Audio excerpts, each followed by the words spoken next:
자, 오늘은 사기 피해를 당했을 때 민사소송을 해야 되는지 형사 고소를 해야 되는지 이제 요거에 대해서 사실은 고민을 하는 분들이 많아요. 그러니까 이제 고민을 한다기보다는 어떻게 해야 될지를 모르는 거죠. 민사소송이라는 게 있고 형사고소가 있고 뭐 그런 거는 이제 알겠는데 뭐 구체적으로 어떻게 절차가 진행되고 이런 부분들에 대해서 제대로 알지를 못하시다 보니까 방황을 하셔요. 그래서 이런 부분들에 대해서 많이들 물어보시기 때문에 좀 오늘 컨텐츠로 제작을 해볼까 하고요. 제가 봤을 때는 사기 피해를 당했으면은 일단 형사 고소를 하는 게 맞다라고 저는 생각을 하거든요. 네. 윤성호 변호사님은 어떠세요? 저도 그렇게 생각을 해요. 민사라는 건 사실 돈을 줘라고 소송한 다음에 이겼어요. 이긴다고 우리 많은 사람들이 이겼으니까 끝! 돈 줘! 그렇죠. 이러는데 이겨도 돈을 안 주거든요. 그렇죠. 특히나 사기꾼들은 내가 갖고 있는 재산 어차피 뺏길 거 다 알기 때문에 그렇죠. 다른 사람 이름으로 다 재산을 빼돌려놨어요. 그래서 사실 사기꾼들은 다른 사람한테 소송 들어오는 거 별로 그렇게 개의치 않아요. 그러니까 신경도 별로 안 쓰고 내가 졌다고 해서 돈을 줘야 된다는 생각도 안 하고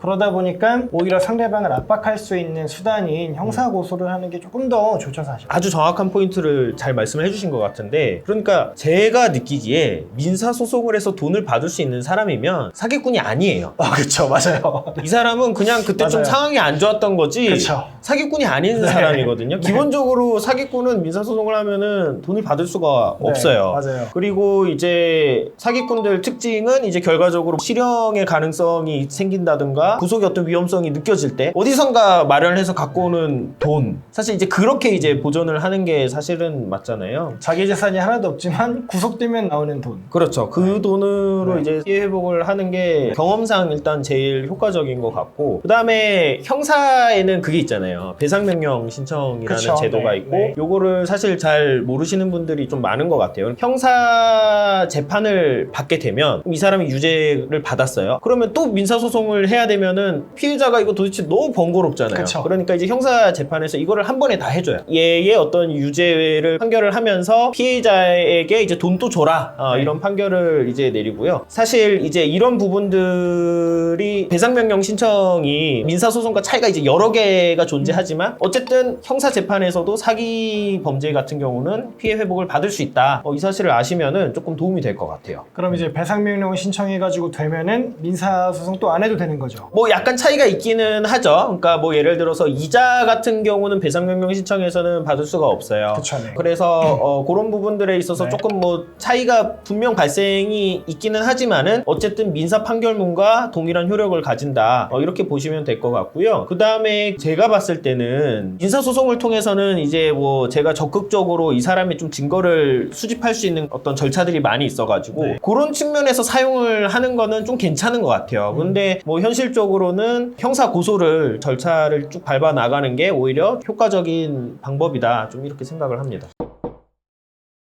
그러니까 저는 이런 경우들에는 형사고소가 더 낫다고 생각해요. 첫 번째는 아까 말씀드린 것처럼 자력이 없어. 돈이 없다는 거죠. 내가 아무리 소송해서 이겨도 상대방이 돈을 못 줄 것 같아. 이런 경우는 형사고소를 해야죠. 두 번째는 이 사람이 도망갔어. 잠수를 탔어요. 그리고 민사소송 제기하려면은 상대방 집 주소가 어딘지를 알아야 되는데 저희가 하는 사건 중에 그런 거 있죠. 상대방이 오늘은 어디 모텔, 내일은 어디 모텔. 그러니까 이게 어디로 상대방 주소지를 해야 되는지 전혀 모르겠는 그렇죠. 경우. 네. 막 송달도 되지 않고 이런 그렇죠. 경우가 있을 수도 있고. 또 다른 하나는 나 돈 못 줘, 배째 이런 경우. 그러면은 뭐 형사고소해서 배를 째야죠. 그렇게 이 한 세 가지 정도의 경우에는 형사고소를 하시는 게 그나마 제일 좋지 않을까라는 생각이 되고, 요거에 반대되는 경우, 상대방이 연락도 잘 되고 재산도 있고 돈을 줄게요 이런 좀 태도라고 한다면 오히려 민사소송을 통해서 승소한 다음에 재산을 압류하거나 해가지고 돈을 받을 수 있는데, 그런 경우가 아니라고 한다면은 형사고소가 더 낫지 않을까라고 생각이 좀 됩니다.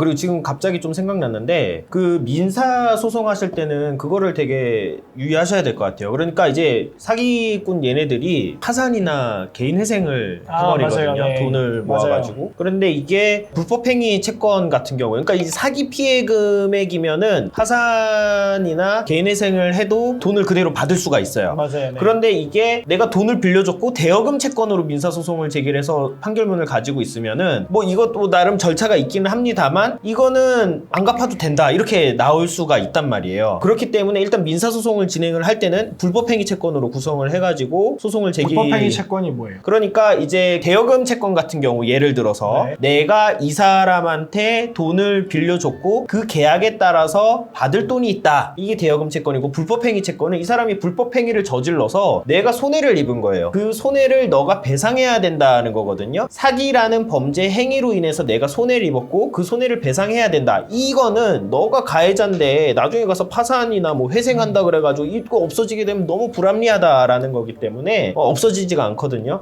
그렇기 때문에 민사소송 진행을 할 때는 불법행위에 의한 손해배상 채권으로 구성을 해서 진행하시는 것이 바람직하다. 그러면은 네. 상담을 갔는데 네. 로펌에서 이렇게 뭐 제안을 하는 거예요. 이거는 뭐 형사 고소도 해야 되고 민사소송도 하셔야 됩니다. 이거는 뭐 어떻게 보세요? 이건 뭐 좀 적절한 조언일까요? 변호사로서? 저는 그거는 되게 안 좋다고 생각해요. 이게 의뢰인들한테 결국 소송을 2번 하게 하는 거잖아요. 형사 고소도 하나 하게 하고 민사 소송도 하게 하는 건데 결국은 둘 중에 제가 봤을 때는 하나만 하시면 될 것 같고 그럼 둘 중에 뭘 할 거냐라는 거는 제가 아까 말씀드린 거 예를 들어 상대방이 돈이 없거나 도주했거나 뭐 배째라 이런 식이다 아니면 명확하게 처음부터 사기를 칠 의도를 갖고 있었던 걸로 보인다 그러면 형사 고소를 하시는 게 나아요. 왜냐면은 돈을 들여서 민사 소송을 제기해도 어차피 돈 받을 수 있는 게 없으니까 실익이 없다고 하죠. 그렇기 때문에 형사 고소만 하시는 게 낫고 만약에 민사 소송을 하고 싶으시다 라고 한다면은 그거 형사 고소하신 다음에 형사 소송 단계에서 아까 김은찬 변호사님 말씀하신 네. 배상명령 신청하는 거 그걸로도 이제 대체할 수 있고 만약에 그게 아니라고 한다면 형사소송 다 끝낸 다음에 민사소송 제기하면 훨씬 간편하거든요. 증거도 이미 다 나와 있고 상대방 어디 사는지도 다 확보돼 있고 이미 뭐 확정 판결에 의해서 저 사람이 나한테 사기쳐서 돈 줄 게 있다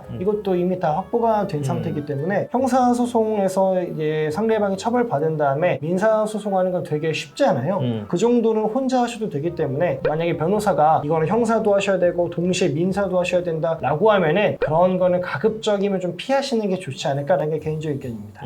저는 그런 것 같아요. 사기 사건에 있어서 민사소송, 형사고소 요거를 디자인하는 게 변호사의 역량이라고 생각하거든요. 네. 그러니까 이거를 적시적시 상황을 딱 듣고 판단을 해서 이거는 민사소송 필요 없고 형사고소만 하면 됩니다. 혹은 이거 민사상 그냥 가압류만 해놓고서는 뭐 일단은 한번 해보고 안 되면 형사고소하시죠. 다양한 어떤 전략을 제시를 해주는 게 그쵸, 어떤 변호사의 역량인데 네. 그냥 그런 거 하나도 없이 이건 민사랑 형사 둘 다 하면은 당연히 더 좋죠. 그래서 민사 얼마, 형사 얼마 두 개 합쳐서 하면은 조금 싸게 해줄게요. 네. 이거는 제가 봤을 때는 잘못된 어떤 상담 방법인 것 같고 이런 부분들에 대해서 그런 이야기를 했을 때 배상명령 신청 제도라는 것도 있던데 이거 왜 민사는 왜 해야 될까요? 뭐 이렇게 좀 물어보신다면은 오히려 좋은 어떤 네. 상담을 받으실 수 있다 이런 생각이 듭니다. 그리고 제가 봤을 때 민사소송이랑 형사고소를 동시에 진행해야 하는 경우는 딱 한 가지밖에 없는 것 같아요. 뭐냐면은 상대방이 돈이 있어. 돈 주겠대. 그래서 민사소송해도 받을 수 있어. 근데 내 목적이 돈 받는 거는 됐고 내가 알아서 받을게.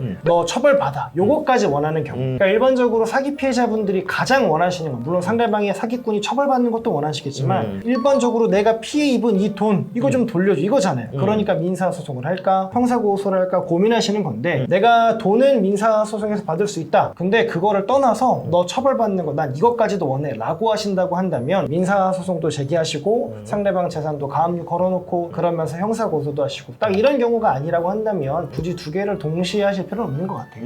그러면은 오늘 뭐 만약에 사기 일단 피해로 좀 어떤 법률적 절차를 좀 고민 중이신 분들은 뭐 영상 참고해서 변호사 상담을 받아보시면 좋을 것 같고요. 뭐 아무쪼록 피해 회복을 위해서 좋은 어떤 법률적 수단을 이용해서 피해가 회복되기를 바라겠습니다. 네, 감사합니다.